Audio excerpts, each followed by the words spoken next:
The morning fog clung to the Golden Gate Bridge like a shroud, thick and suffocating. Sarah Martinez stood at the railing, her fingers wrapped around the cold steel with a grip that had turned her knuckles white. Below her, the San Francisco Bay churned in dark, hungry waves that seemed to whisper her name. She'd been standing there for 20 minutes, maybe 30. Time had lost all meaning since the phone call 3 days ago, the phone call that had shattered what remained of her carefully constructed world. "Mom, are you okay?" The voice behind her was young, concerned, tinged with a slight accent she couldn't quite place. Sarah didn't turn around, she couldn't. If she looked at another human being right now, if she saw kindness or pity in their eyes, she might lose what little resolve she had left. "I'm fine," she said, her voice barely audible above the wind. "Just enjoying the view." But Marcus Rodriguez wasn't buying it. At 24, he'd seen enough of life's harsh realities to recognize someone standing on the precipice of a decision that couldn't be undone. His 3-year-old daughter, Luna, sat strapped in her stroller behind him, contentedly munching on animal crackers while her father processed what he was seeing.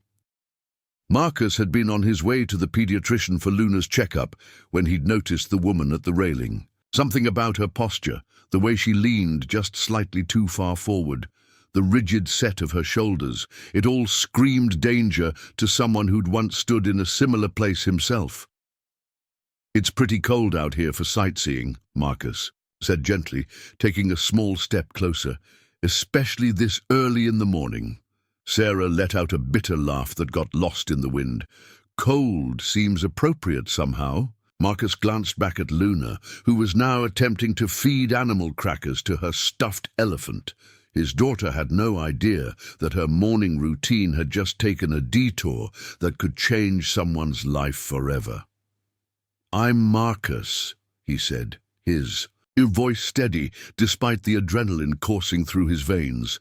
"That's my daughter Luna back there. We were heading to her doctor's appointment, but—" He paused, choosing his words carefully. "But sometimes the most important appointments are the ones we never planned for." For the first time since he'd approached, Sarah turned slightly, not enough to face him fully, but enough to see him in her peripheral vision. He was younger than she'd expected, with kind brown eyes and worry lines that seemed too deep for someone his age. His daughter, a beautiful little girl with curly dark hair, was now waving at her with a cracker-covered hand. "She's beautiful," Sarah whispered, and something in her voice made Marcus's chest tighten with recognition. It was the tone of someone who understood what it meant to love a child completely. "She is," Marcus agreed. "She's my whole world, actually. Has been since she was born." Sarah's grip on the railing loosened slightly. "Where's her mother?" Marcus hesitated. He could give the simple answer, the one that didn't require him to bare his soul to a stranger. But something about this moment, about the way this woman stood balanced between two choices, demanded honesty. "Gone," he said simply. "Left when Luna was 6 months old. Said she wasn't ready to be tied down to a screaming baby and a guy who worked 2 jobs just to pay rent." Sarah closed her eyes. "I'm sorry." "Don't be," Marcus said. And he meant it. "Took me a while to see it this way, but Luna and we're better off. We've got each other, and that's enough. More than enough, actually." The fog began to lift slightly, revealing patches of the bay below. Sarah stared down at the water, her mind replaying the events that had brought her to this moment. The diagnosis, the treatments that had failed, the savings account that had been emptied for medical bills, the final conversation with Dr. Harrison that had ended with the words no parent ever wants to hear. "I'm sorry, Mrs. Martinez. We've done everything we can. My son died 3 days ago," she said suddenly, the words tumbling out like stones falling into an abyss. "Leukemia. He was 7 years old." Marcus felt the words hit him like a physical blow. He looked back at Luna, imagining for just a moment what it would feel like to lose her, and the thought nearly brought him to his knees. "I'm so sorry," he said, and the inadequacy of the words hung in the air between them. His name was Diego, Sarah continued, as if she hadn't heard him. He wanted to be a marine biologist when he grew up, said the ocean was like outer space, but we could actually visit it. He collected seashells and read books about dolphins and dreamed about swimming with whale sharks. Her voice broke on the last words, and Marcus could see her shoulders shaking with suppressed sobs. "He sounds like an amazing kid," Marcus said, softly. He was. Sarah's voice was barely a whisper now. "And I failed him. The insurance company denied coverage for the experimental treatment. I couldn't afford it. I watched my son die because I couldn't save him." "No," Marcus said firmly, taking another step closer. "You didn't fail him. You loved him. You fought for him. Sometimes that's all we can do, and it has to be enough." Sarah shook her head violently. "It wasn't enough. He's gone, and I'm here, and I don't know how to live in a world without him." Behind them, Luna had finished her crackers and was now singing softly to her stuffed elephant, a made-up song about flying elephants and rainbow clouds. The innocent melody drifted across the bridge like a lullaby, and Sarah found herself listening, despite her pain. "That's Luna's healing song," Marcus said, following Sarah's gaze. "She sings it whenever someone is sad. Started doing it after I had a particularly rough day about 6 months ago. Kids, they see things differently than we do, you know? They believe in magic and second chances and the power of songs to fix broken hearts. I used to believe in those things too," Sarah whispered. "When Diego was alive, everything seemed possible. We had plans, dreams. I was going to take him to the Monterey Bay Aquarium for his 8th birthday. He was so excited about seeing the jellyfish exhibit."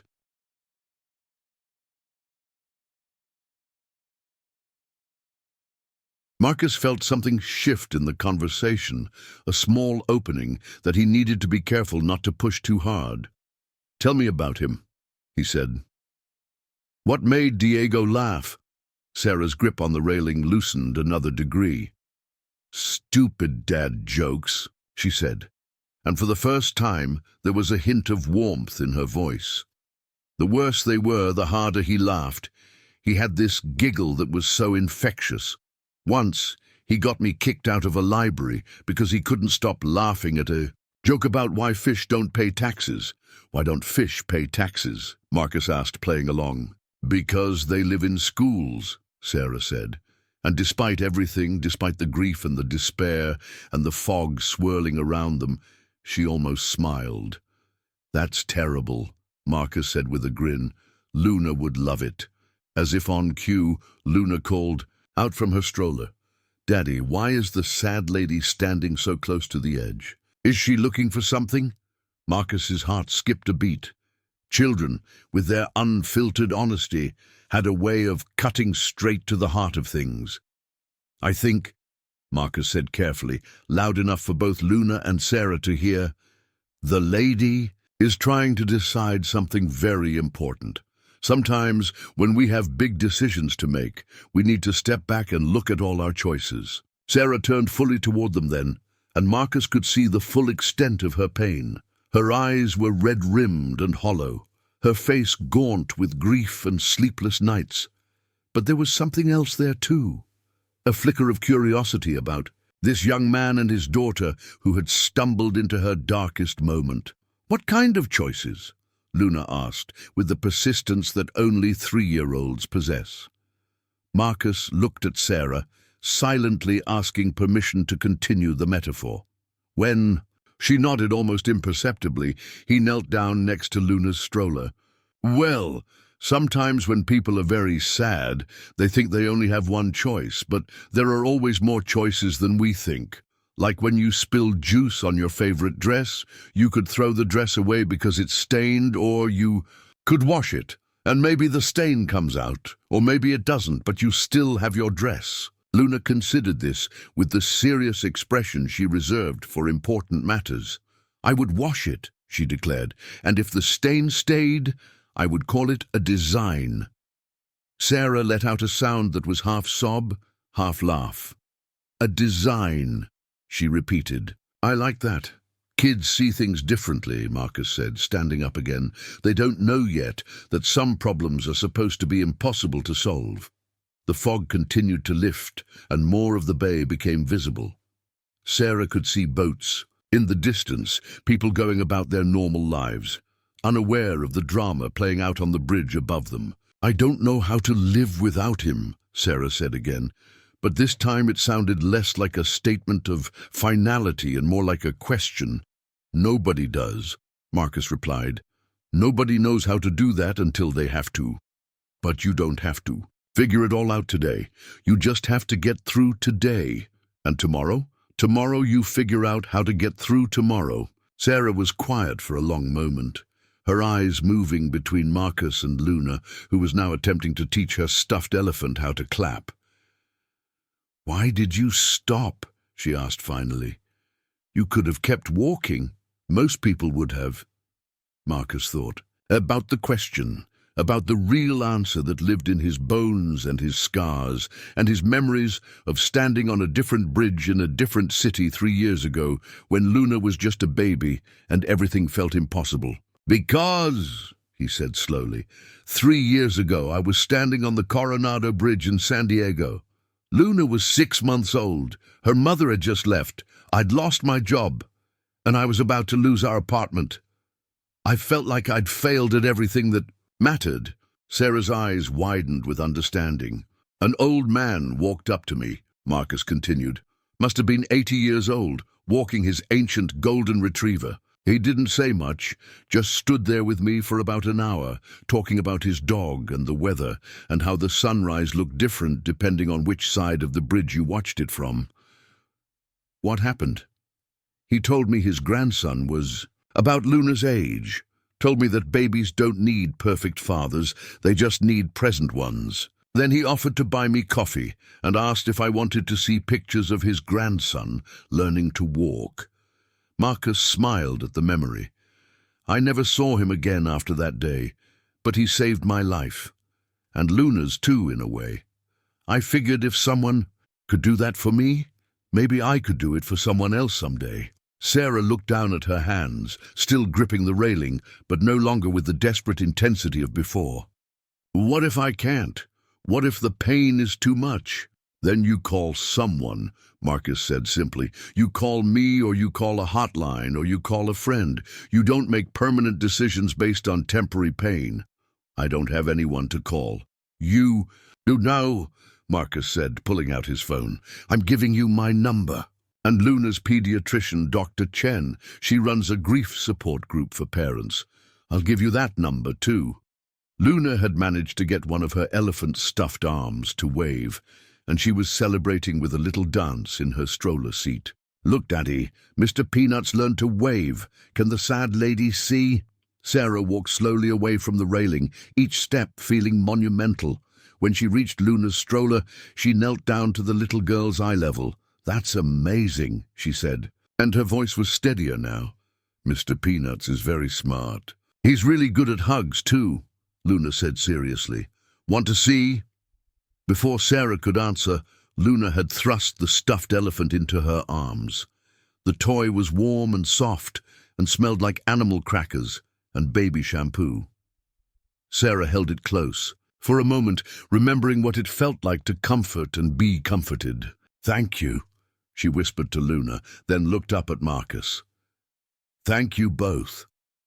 As they walked back toward the city side of the bridge together, Marcus pushing Luna's stroller and Sarah walking beside them, the fog finally lifted completely.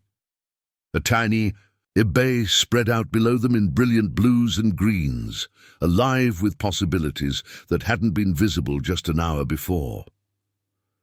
Where were you headed? Sarah asked. Before you stopped for me. Luna's doctor appointment, Marcus said. But we're not in a hurry. Dr. Chen is good about working with single parents. She understands that sometimes life throws you curveballs. I should let you get to your appointment. Actually, Marcus said, glancing down at Luna, who was now making Her elephant danced to her healing song. I was thinking maybe you could come with us. Dr. Chen, she's got a way of making people feel less alone, and Luna's appointments always end with stickers and lollipops. Sarah looked uncertain. I don't want to impose. You're not imposing, Marcus said firmly. You're accepting help. There's a difference. 6 months later, Sarah Martinez stood in front of the Monterey Bay Aquarium, holding a small urn containing Diego's ashes. She'd finally made the trip they'd planned together, but she wasn't alone. Marcus and Luna stood beside her, along with 3 other members of Dr. Chen's grief support group who had become like family over the past half-year. Ready? Marcus asked softly.